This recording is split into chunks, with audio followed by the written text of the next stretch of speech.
여름을 겨냥한 스릴러 숨바꼭질의 제작 보고회 현장을 다녀왔습니다. 최근 발생한 아시아나기 사고 관련하여 서승환 국토교통부 장관을 만났습니다. 아무래도 실종된 것 같아요.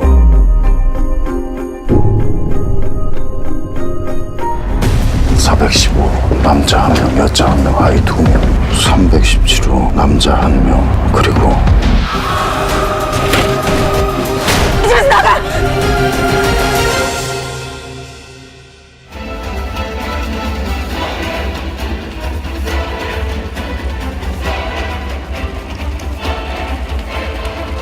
네, 박수로 환영해 주십시오.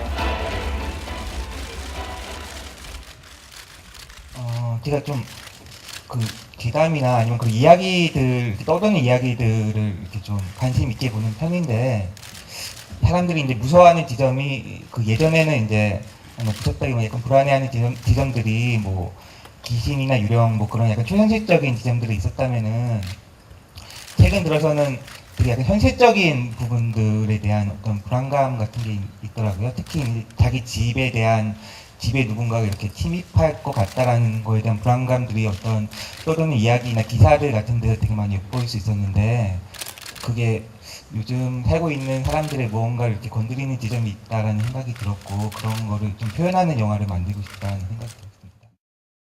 저는 사실 대본 받았을 때 그 예전에 살인의 추억 작품이 떠올랐어요. 근데 이제 선배님 말씀대로 읽다가 잠깐 대본을 놓고 뒤를 한번 살짝 이렇게 돌아보게 되는 그 느낌 있잖아요. 왜 뒤에 누가 이렇게 있을 것 같은? 굉장히 숨 돌리기가 힘들었어요. 그만큼 박진감도 있고 구성적으로 영화 되면 굉장히 재밌는 스릴러겠다. 한국에서는 이런 스타일의 스릴러 아직 저는 못 봤던 것 같거든요. 가정을 지키는 그 성수라는 역을 맡았고요. 전미선 씨는 저의 아내입니다. 그리고 문정희 씨는 이웃집에 사는 아줌마라고 해야 됐죠. 여인? 그래요, 여인이래요. 못 보셨나요? 아주 근처했어요.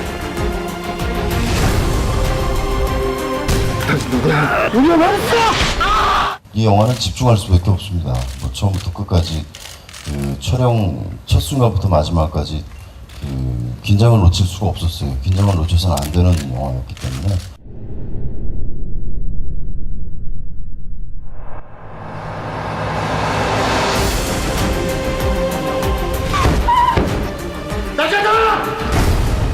숨바꼭질은 말 그대로 충격 실화다. 숨바꼭질은 재밌는 영화다. 숨바꼭질은 굉장히 긴박합니다. 여러분도 꼭 누군가 있을 거라고 생각하셔도 될까 말까요?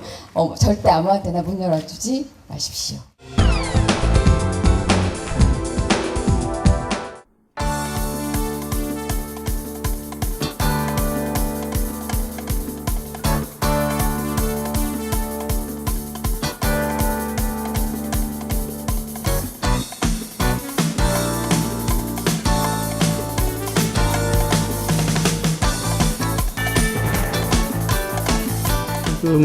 그래서 저희가 우선 그 8개 국적항공사에 대해서는 특별 안전점검을 하도록 지시를 해서 8월 한 중순 이후까지 안전점검을 하게 될 것이고요.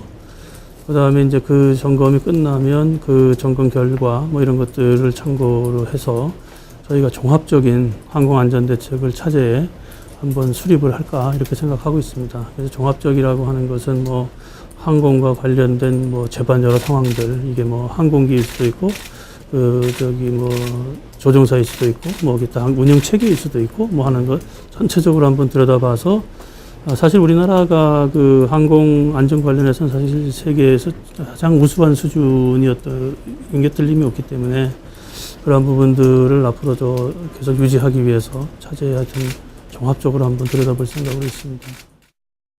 근데 그거는 뭐 지금까지 그 NTSB 그 위원장께서도 그 파악된 사실들을 그냥 뭐 얘기를 하신 거고, 그거를 이제 어떻게 해석할 것이냐 하는 거는 조금 여지는 있는 걸로 생각이 됩니다만은 제가 지금 생각하기에는 아무려나 이 사고의 원인이 정확하게 뭐냐 하는 거는 블랙박스하고 음성 기록 장치를 종합적으로 이거를 이제 그 판독을 해야 되는 것이고 거기에 이제 조종사들이나 뭐 승무원들의 그 증언 이런 것들도 사실은 그 이러한 그 객관적인 데이터들하고 전부 맞춰봐서 전체적인 결과가 나오는 것이기 때문에 현재 상황에서는 뭐 어떤 쪽이 더 그 그럴듯하다라고 개인적으로 주관적으로 판단을 할 수는 있겠지만은 그거는 그 사건의 사고 원인의 그 실체하고 관계가 있을 수도 있고 아닐 수도 있고 그거는 뭐 주관적인 견해는 뭐 가질 수 있겠습니다만은 아무려나 이 원인이 정확하게 무엇이냐 하는 거는 조금 시간을 두고 정확하게 객관적인 결과가 과학적인 결과가 나올 때까지 기다려야 되는 게 맞다라고 생각을 합니다.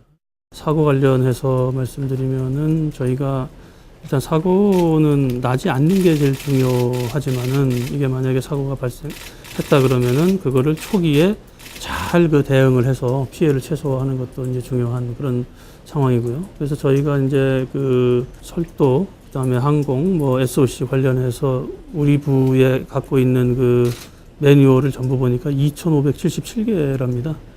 저희가 지난 5월 달부터 그 전체 매뉴얼을 전부 다 점검을 했었고요, 사실은. 그 다음에 그 현장에서 그 매뉴얼을 잘 알고 숙지하고 어떤 돌발 사태가 발생했을 적에 대응하는 게 중요하기 때문에 전체 직원들, 우리 저 본부뿐만 아니라 지방청, 그 다음에 산하기관 전부 매뉴얼 숙지 정도를 전부 점검을 한번 했었고요. 거기서 나온 문제점들 같은 거를 감안을 해가지고 다시 이제 저 매뉴얼 보완할 거는 보완을 하고 뭐 이런 식으로 이제 진행을 시켰습니다. 그래서 앞으로 그거는 계속 진행을 시킬 것이고요. SOC는 사실 저희가 이제 그 SOC에 대한 투자가 본격적으로 이루어진 게 60년대, 70년대 이후이기 때문에 현재 시점에서 보면은 그 오래된 노후화된 SOC가 많은 게 사실입니다. 그 지금 시점에서 보면 제 기억에 한 30년 이상 된 SOC가 전체 한 11%쯤 되고요. 그게 앞으로 한 10년쯤 지나면 30년 이상 된 게 한 25% 가까이 올라갈 겁니다. 그래서 이게 굉장히 그 문제인 것은 틀림이 없어서 저희가 기본적으로는 요 SOC를 장수명화 시키는 방법, 기명을 길게 만드는 방법을 강구를 해야 되고 유지관리 체계도 이게 조금 더 그 개선될 부분들이 많이 있을 걸로 생각이 돼서 그 부분들을 우리가 이제 그 집중적으로 검토를 할 그런 계획으로 있습니다. 주택 가격의 입장에서 보면은 일단 한 6월부터 약세로 돌아선 거는 맞고요. 지금 마이너스로 가는 건 맞고 거래량으로 봐가지고는 6월 달까지는 뭐 굉장히 많이 증가를 했다가 7월 들어서 이제 급격히 감소한 것도 뭐 팩트가 맞고요. 하지만 다만 우리가 뭐 7월 달이 이제 비수기이기 때문에 뭐 그럴 부분도 조금 감안을 해야 되겠습니다만은 하여튼 많이 줄어든 건 틀림없는 사실이에요. 그건 뭐 사실이고. 그런데 그럼 지금 이 시점에서 어떤 특단의 대책을 준비해야 되느냐 하는 거는 저는 조금 달리 봐야 된다는 생각을 하고 있는데 일단은 그 생애 최초 주택 구입자 뭐 취득세 뭐 면세라든지 뭐 그다음에 뭐 양도세 면세 같은 것이 일단 연말까지로 기한이 잡혀져 있는 그 상황이어서 4.1 대책에서 정한 그 저 단기적인 대책들의 기한이 아직 끝나지 않은 상태이고 그다음에 그 4.1 대책에서 아직 그 법이 통과되지 않아서 아직 시작도 안 된 부분도 상당히 많이 있고 뭐 이래서 일단은 그 4.1 대책의 성과가 어떻게 되는지는 조금 더 지켜보는 게 좋겠다는 생각을 하고 있고요. 저희가 지금 생각을 한다 그러면 조금 더 주택시장 전체를 놓고 볼 적에 그 장기적인 그 어떤 대책들 우리가 강구할 수 있는 것들이 있는지 당분간은 조금 더 지켜보는 게 맞겠다고 생각을 하고 있습니다. 충분히 뭐 검토는 할 수 있는 사안이라고는 생각이 드는데요. 이제 그게 그 특히 이제 뭐 이론적으로 그리고 뭐 이게 그 필요한 거 하고 또 현실적으로 또 뭐 사회적으로 이게 용이될 수 있는 부분 이런 것들이 또 있기 때문에 그런저런 거를 잘 감안을 해서 기획재정부에서 종합적으로 세제 전체를 놓고 검토를 어차피 뭐 하신다고 했으니까 거기서 이제 일단 1차적인 검토가 있을 것이고요. 진행되는 거를 보고 뭐 조정을 할 수 있는 부분이 있는지 또 저희 의견이 필요해서 요구한다 그러면 저희 의견을 또 반영될 수 있도록 또 말씀 좀 드리고 뭐 이렇게 하는 게 맞지 않겠나 싶습니다. 이 덤핑 문제는 이게 그 이제 개인 그 민간 업체들 사이의 그 문제이기 때문에 거기에 정부가 직접적으로 개입을 해서 뭐라고 얘기하기는 뭐 굉장히 어렵고요. 그게 이제 아마도 그 WTO나 이런 데 아마 위배가 될 겁니다. 그래서 정부가 직접 하기는 어려운 거고 민간에서 조금 스스로 자율적으로 뭐 이거를 조금 조정할 수 있는 뭐 이런 것들을 해야 되지 않겠나 하는 생각은 조금 갖고 있습니다.